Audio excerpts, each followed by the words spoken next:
সংগীত আৰু চিত্ৰকলা বিদ্যালয় সেই বিদ্যালয়খনৰ বিষয়ে দুআষাৰমান যদি অনুষ্ঠানটো নকওঁ তেতিয়াহ'লে হয়তো আমাৰ অনুষ্ঠানটো আধৰুৱা হ'ব। গতিকে মই আজিৰ এই সুন্দৰ অনুষ্ঠানটোৰ লগত সংগতি ৰাখি অনুষ্ঠানটোৰ বিষয়ে দুআষাৰ এইখিনিতে আপোনালোকক জনাই দিওঁ বুলি ভাবিছোঁ। 2018 চনৰ 23 ডিচেম্বৰ তাৰিখে আকস্মিকভাৱে খুব কম বয়সতে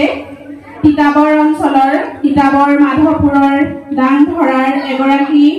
সুদক্ষ ফুটবলাৰ অসম পুলিচৰ কামাণ্ডো হিচাপে কৰ্মৰত আমাৰ সকলোৰে শ্ৰদ্ধাৰ শ্ৰীযুত উত্তম শইকীয়া আকস্মিকভাৱে তেখেতে মৃত্যুবৰণ কৰে আৰু তাৰ পৰৱৰ্তী সময়ত